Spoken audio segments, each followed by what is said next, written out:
بسم اللہ الرحمن الرحیم۔ السلام علیکم میرے پیارے بچوں، آپ کو خوش آمدید کہتے ہیں سی اسٹڈی گروپ اینڈ ولاگ میں، اور مجھے امید ہے کہ آپ خیریت سے ہوں گے۔ اور آج کا جو ویڈیو ہے وہ بہت ہی اہم ہے، وہ ہے وقت کی پابندی۔ اردو میں مضمون کیسے لکھا جاتا ہے، آپ اس سے فائدہ اٹھا سکتے ہیں۔ ویڈیو کی جانب پڑھنے سے پہلے آپ سب سے گزارش ہے کہ چینل کو لازمی سبسکرائب، لائک اور شیئر کریں تاکہ تمام نیو نوٹیفیکیشن آپ کے پاس پہنچ سکے۔ آپ شروع کرتے ہیں۔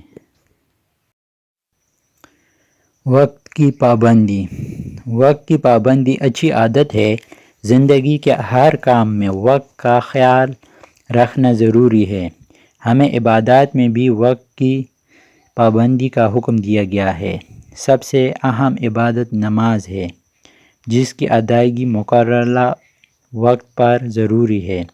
چنانچہ اللہ تعالیٰ نے مومنوں کو نماز وقت کی پابندی کے ساتھ ادا کرنے کا حکم دیا ہے۔ اسی طرح روزہ، زکوٰۃ اور حج اپنے اپنے مقررہ وقت پر ادا کیے جاتے ہیں۔ کائنات کی ہر چیز کو اللہ تعالیٰ نے وقت کا پابند بنایا ہے، اور اسی وجہ سے دنیا کا یہ کارخانہ کامیابی سے چل رہا ہے۔ سورج ایک خاص وقت پر نکلتا اور غروب ہو جاتا ہے۔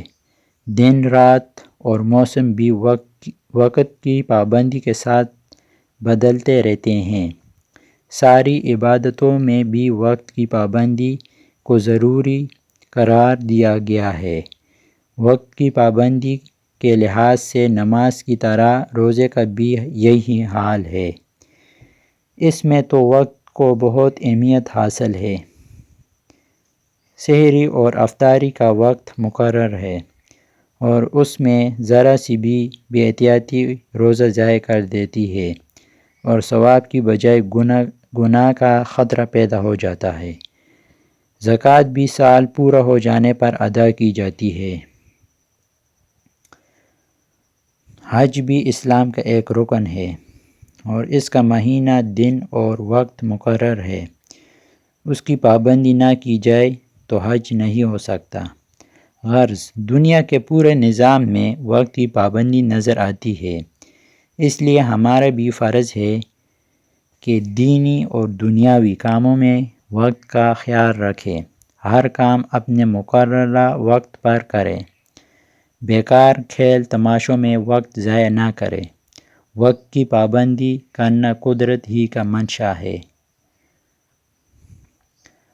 وقت گزرتا چلا جاتا ہے۔